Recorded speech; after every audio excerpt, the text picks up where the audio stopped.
नमस्कार, SRB news देख रहे हैं आप। मैं हूं आपके साथ मुकेश राव। जैसा कि आपको पता है कि उत्तर प्रदेश में नए ग्राम प्रधानों ने अपना अपना कार्यभार ग्रहण कर अपने अपने ग्राम पंचायतों में विकास के कार्य शुरू करा दिए हैं। आज इन्हीं पंचायत चुनावों के बाद किन ग्राम पंचायतों में किस तरीके से कौन कौन से काम हो रहे हैं, इसकी जमीनी हकीकत जानने के लिए हमारे संवाददाता गोरखपुर के सरदार नगर के भटगामा मलमलिया में पहुंचे हुए हैं और वहां के प्रधान प्रतिनिधि कयामुद्दीन अली जी से जानने की कोशिश करेंगे कि किन किन विकास के मुद्दों पर उन अपने ग्राम पंचायत में काम करवा रहे हैं, कैसा रहा उनका चुनावी सफर, चुनाव के पहले जनप्रतिनिधि होने से पहले किस तरीके से उन्होंने अपने समाज के लोगों के लिए, अपने ग्राम पंचायत के लोगों के लिए काम किया और क्या क्या मुख्य उद्देश्य हैं उनके अपने ग्राम पंचायत के लोगों के लिए, किस तरह के विकास के कार्य वो अपने ग्राम पंचायत के लोगों के लिए करना चाहते हैं। इन्हीं सब चीज़ों पे हम वहाँ के प्रधान प्रतिनिधि कयामुद्दीन अली जी से बात करेंगे। और एक चीज़ और हम आपको अपने दर्शकों को बताना चाहते हैं कि जो ये ग्राम प्रधान प्रतिनिधि हैं तो भारत सरकार की महत्वाकांक्षी योजना है स्वच्छ भारत मिशन, जिसके अंतर्गत हर ग्राम पंचायतों में शौचालय बनाए जा रहे हैं। बावजूद इसके हर घर में जिस ग्राम पंचायत में शौचालय बन जा रहे हैं उसके बावजूद भी कुछ लोग ऐसे हैं जो खुले में बाहर सड़कों पे शौच का काम करते हैं, शौच करते हैं। इसके लिए इन्होंने एक बीड़ा उठाया और खुद इन्होंने अपने ग्राम पंचायत को लोगों को जागरूक करने के लिए अपने दोपहिया वाहन पे लाउडस्पीकर बांधकर इन्होंने प्रचार प्रसार किया कि लोग खुले में शौच न करें, शौचालय का उपयोग करें, जबकि इनके ग्राम पंचायत में सामुदायिक शौचालय का भी निर्माण हो चुका है। तो इन्हीं सब मुद्दों पे हम बात करेंगे वहाँ के प्रधान प्रतिनिधि कयामुद्दीन अली जी से, जहां हमारे संवाददाता इस समय उनके साथ उपस्थित हैं। जी दिनेश जी, किस तरीके से अभी आपने ग्राम पंचायत का भ्रमण किया होगा, क्या देखने को आपको मिला है कि ग्राम पंचायत में कौन कौन से विकास के कार्य हो रहे हैं, कैसे हो रहे हैं? सबसे पहले तो देखिए, जो ग्राम प्रतिनिधि है बगैर भेदभाव का कि अपने गाँव सभा में विकास के प्रयासरत रहते हैं, हमेशा प्रयास करते हैं।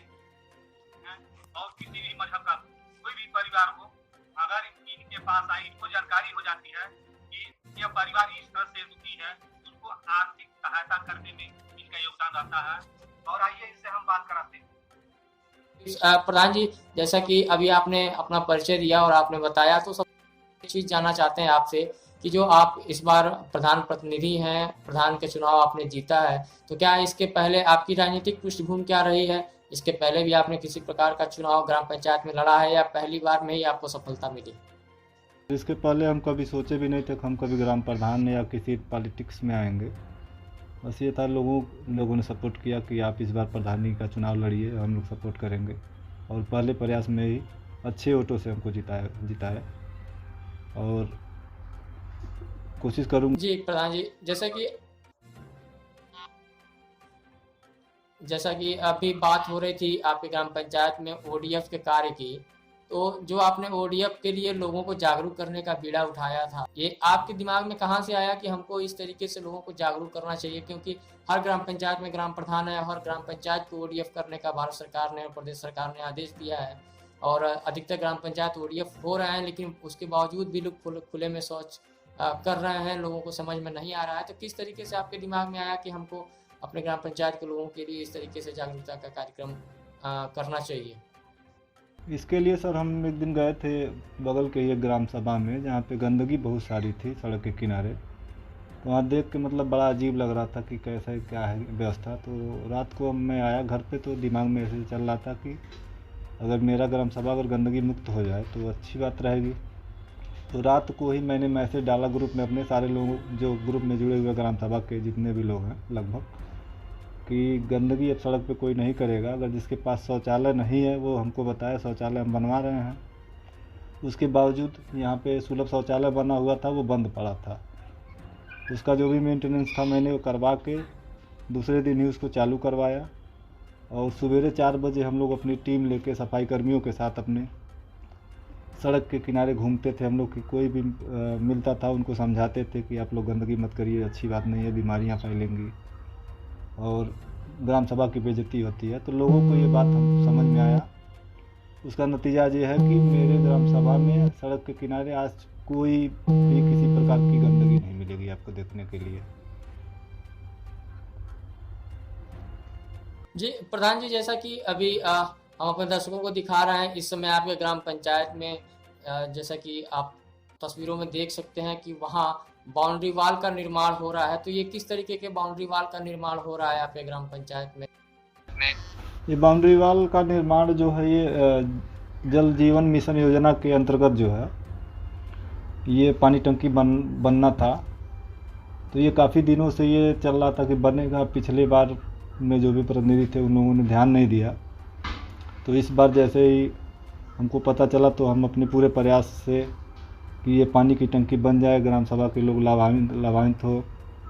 तो अब जाके जो है वो बाउंड्री वाल का काम लगभग कंप्लीट है और हमें लग रहा है कि 1 आध साल के अंदर सप्लाई मिलना शुरू हो जाएगा। जी प्रधान जी, आपके यहाँ आपका विद्यालय जो है, सारे विद्यालयों में कायाकल्प के अधीन टाइल्स वगैरह का काम करवाया जा रहा है, बाउंड्री वाल का काम करवाया जा रहा है। तो क्या आपके जो विद्यालय है आपके ग्राम पंचायत में, उसकी बाउंड्री वाल वगैरह का कार्य हो चुका है? बाउंड्री वाल का काम तो ऑलरेडी हो चुका है, थोड़ा सा उसको उच्चीकरण करवाना है।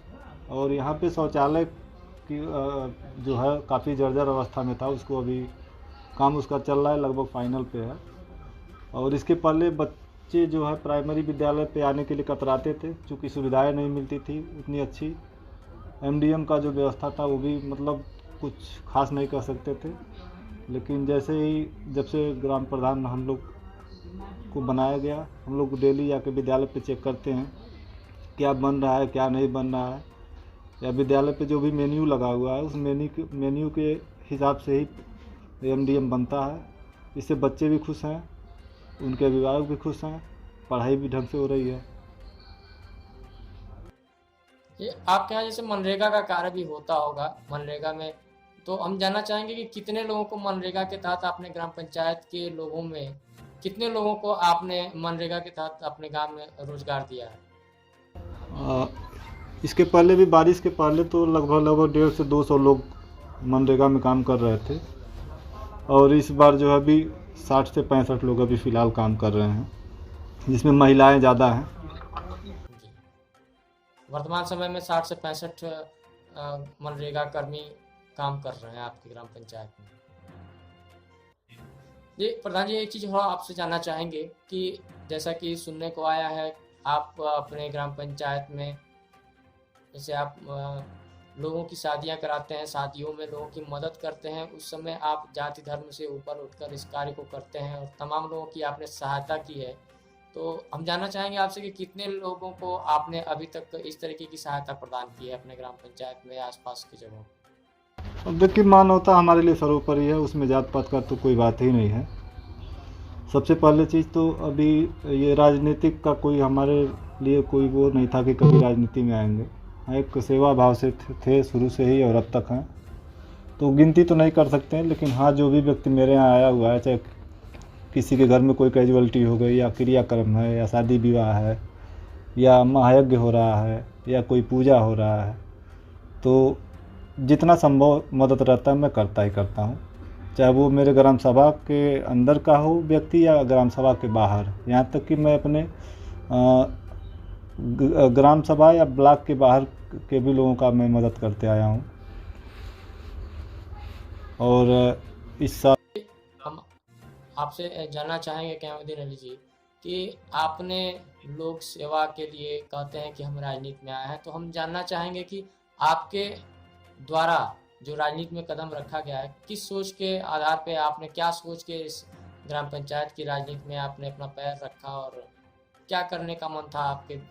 कुछ तो आपके दिमाग में रहा होगा कि आपने ग्राम प्रधान। मन तो हमारा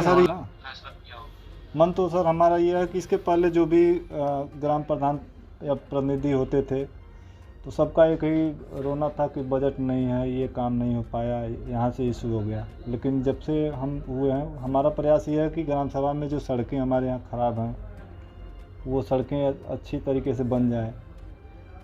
जगह जगह अंधेरा था, वहाँ पे स्ट्रीट लाइट का काम हमने करवाया। यहाँ से लेके भटगांवा ग्राम सभा पूरा, मतलब आज के समय में अगर शाम को आप निकलेंगे तो कहीं भी आपको अंधेरा नहीं दिखेगा। तो प्रयास मेरा ये था कि जो भी विकास का काम है, सड़क का हो गया, नाली का हो गया, या शौचालय का हो गया, विद्यालय का हो गया, पंचायत भवन का हो गया। तो ये सारी चीज़ें जो है कंप्लीट हो जाए, लोगों को लगे कि हाँ कुछ नया हो रहा है।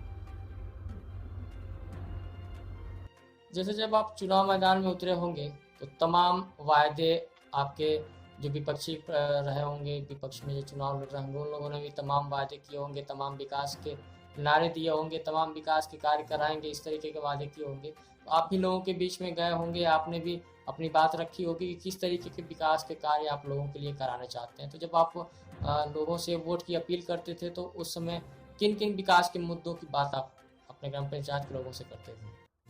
हमारा सबसे पहले तो देखिए, हम किसी विकास या किसी वादे को लेकर मोहताज नहीं थे कि हम बताएंगे तो ही लोग हमको जानेंगे, क्योंकि शुरू से ही मेरा नेचर रहा है और सबसे अलग सोचना।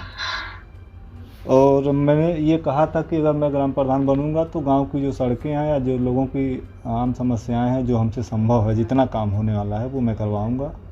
बस यही हमारा वादा था और मेरे ग्राम सभा के लोगों ने विश्वास किया और हमको जिताया।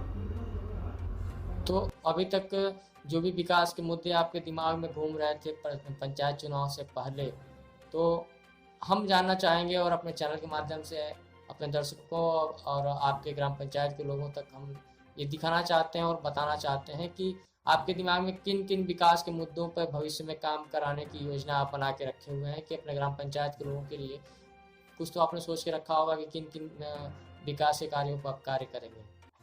जी, पहले तो हमारे यहाँ का जो मलमलिया से जगदीशपुर को जो सड़क जोड़ती है वो कुछ कारणवश विवाद में फंसा हुआ है, काफ़ी सालों से है।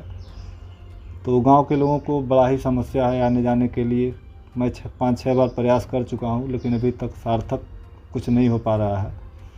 तो मेरा प्रयास यही है कि सबसे पहले उस सड़क को मैं अपने कार्यकाल में सही करा दूं कि लोगों को आने जाने के लिए समस्या ना हो। दूसरी चीज़ ये पानी टंकी का था, ये तो ऑलरेडी हो ही रहा, चल ही रहा है। विद्यालय का आकल्प का है कि ग्राम सभा में हमारे यहाँ का जो विद्यालय है वो अलग दिखे, लोग आके बताएं कि हाँ इस टाइप का विद्यालय या व्यवस्थाएं होनी चाहिए। और पेंशन जो महिलाओं का या वृद्धा पेंशन या विधवा पेंशन होता है, सबसे ज़्यादा फोकस हम लोग का इस पे रहेगा कि कोई भी व्यक्ति जो है वो वंचित न रह पाए। जो भी सरकारी सुविधाएं मिल रही हैं वो आम जनता तक पहुँचे हमारे माध्यम से, कि लोग आने वाले समय में कहें कि हाँ ये प्रधान जी ने करवाया। आपके ग्राम पंचायत में जल निकासी की किसी प्रकार की कोई समस्या? नहीं, जल निकासी की समस्या थी आज के 3 साल पहले, लेकिन जब मैं प्रधान नहीं था उसी समय जो है हमने उसका व्यवस्था कर दिया कि जल निकासी की समस्या नहीं है। पूरे ग्राम सभा का पानी गांव का जो पोखरा है, सार्वजनिक पोखरा जो है उसमें अब गिरता है, जो कि पहले नहीं गिरता था। तो ये चीज़ें हैं, बाकी अब जल निकासी की कोई समस्या मेरे यहाँ नहीं है। कि हर ग्राम पंचायत में देखा जाता है, अमूमन सुनने को मिलता है कि ग्राम पंचायत की ज़मीन पे कुछ लोगों ने कब्जा करके उसको अपने ज़मीन के रूप में उपयोग करते हैं। तो क्या इस तरीके की भी बातें आपकी ग्राम पंचायत में हैं कि लोगों ने सरकारी ज़मीन पे कब्जा करके रखा हो इस तरीके से, और उसमें किसी प्रकार की कोई समस्या उत्पन्न होती हो?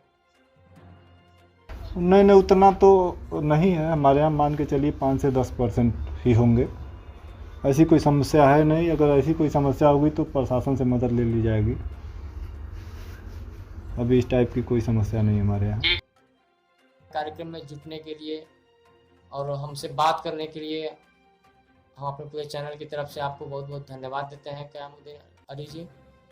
तो ये थे हमारे साथ मलमलिया ग्राम पंचायत, जो गोरखपुर जनपद के सरदार नगर ब्लॉक में पड़ता है, वहाँ के ग्राम प्रतिनिधि। और आपने इनको सुना कि किस तरीके से अपने ग्राम पंचायत में विकास के कार्य को करा रहे हैं और आगे आगे क्या योजनाएं हैं इनकी अपने ग्राम पंचायत में विकास कार्य को कराने के लिए। तो फिलहाल इस कार्यक्रम में अभी तक के लिए इतना ही। मुझे दीजिए इजाज़त। नमस्कार।